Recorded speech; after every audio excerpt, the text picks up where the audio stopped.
Want to know how I became a detective and solved a real-life mystery? And I got much closer to my sister. Well, I had the most exciting summer ever of my life, and I just have to tell you about it. Hi, I'm Evie, and I'm 14. So, let's start with my older sister, Grace. Think chalk and cheese, cat and dog. We were total opposites and tried to stay out of each other's way as much as possible. We argued all the time. But it all changed one day when our parents sat us down and told us that they wanted to go away together for a couple of weeks. They wanted to leave us in charge of looking after the horses on the farm. If we made it work, we would be allowed to go trekking with our ponies around the hills with a professional guide. Something we both wanted to do for ages. Mom said she hoped that this also meant that we might stop our constant arguing and find a way to get along with each other. We wouldn't be completely alone, as Mom's sister, Aunt Holly, would be staying with us. She'd have to work. That's why we were in charge of the animals. Well, that, and she's allergic to horses. Grace and I had our own ponies. Mom had her prized racing horse, Spirit, which we sometimes groomed but never rode. Spirit was a beautiful, sweet-natured horse. Mom said that when she goes away, we needed to make sure Spirit is exercised well, as she was used to a hard training regimen. In the summer, the horses normally just stayed on the pasture by the stream right behind the house, so Grace and I would only need to make sure they had food and water. Our parents soon left for their vacation, and Grace and I promised not to argue. But we had disagreement after disagreement. I wanted to weigh the food to the exact amount, but Grace said she'd just seen Mom throw it in. I wanted to monitor the amount of carrots the horses ate, but Grace thought it'd be funny if they turned orange.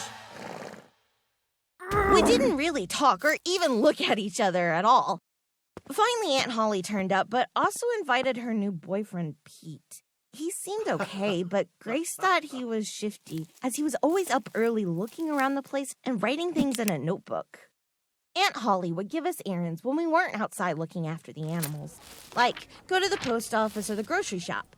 One time, Grace wanted to check out where Pete lived, and I had to begrudgingly go with her. And his house looked normal to me. Although we didn't have to go to school, thanks to the holidays, we had our hands full taking care of the horses. We had to keep the house and farm in order and prepare food for ourselves, the dogs, and cats. For one brief moment, Grace and I agreed that Aunt Holly had not been helpful at all. But then Grace said there was something strange about Pete, and we fell out again. As I said, he and Aunt Holly probably just wanted to settle in and will properly help tomorrow. But the next day, Aunt Holly called to say that she was going to spend the next few days at Pete's house. She said we were responsible enough to be on our own, and other girls our age would kill to be in our position. She said if we didn't tell Mom and Dad, we could do whatever we wanted. Have friends over, have a party. Well, I was just about to tell her no way, and that I was going to call Mom, when Grace hung up the phone.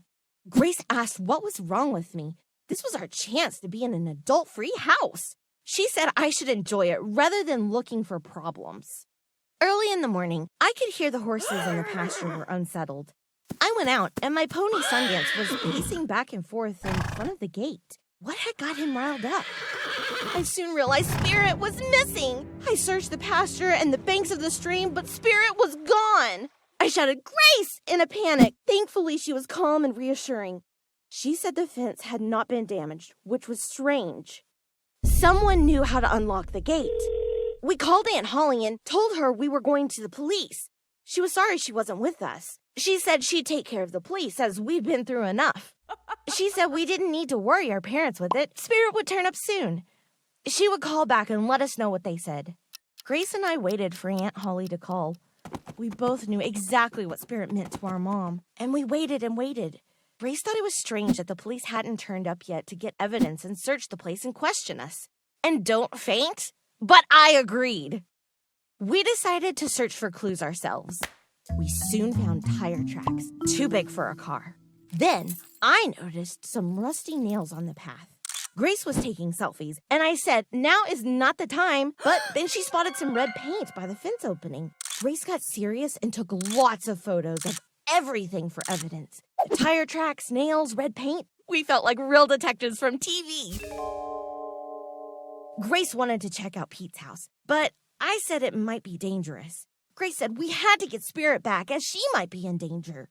We hid our bikes and snuck into Pete's place and looked around.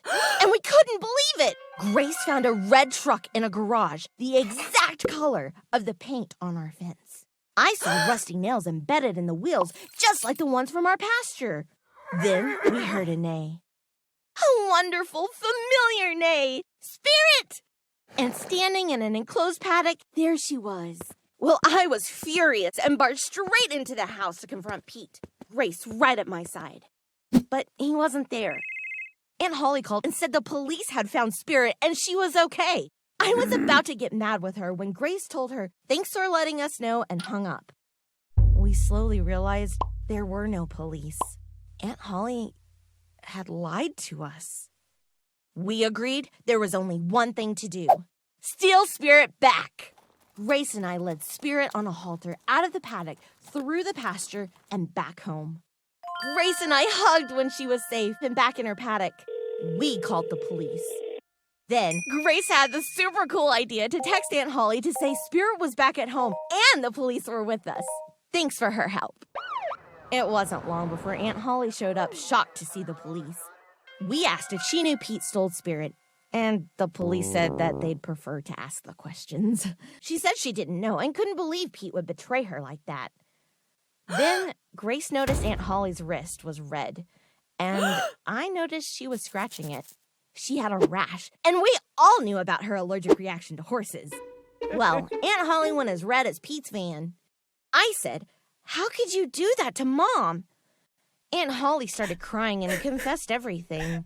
She wanted to secretly take Spirit to breed her with a sought-after stud and return her after a few days.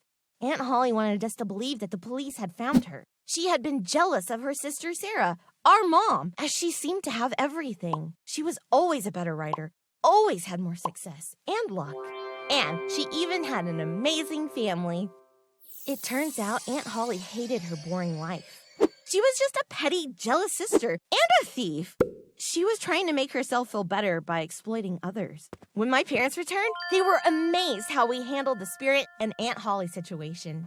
We got to go on our pony trek, and it was amazing. We were glad that Aunt Holly confessed and said she wanted to make it up to Mom at some point. We did get in a bit of trouble, as Mom reminded us how lucky we were and how dangerous our behavior could have been if we were dealing with real criminals. But she also admitted it was great to see Grace and I working together for a change. So, what about you? Have you ever had a wild adventure or had to play detective like Grace and me? Do share your story with me in the comments. I'd love to hear about them.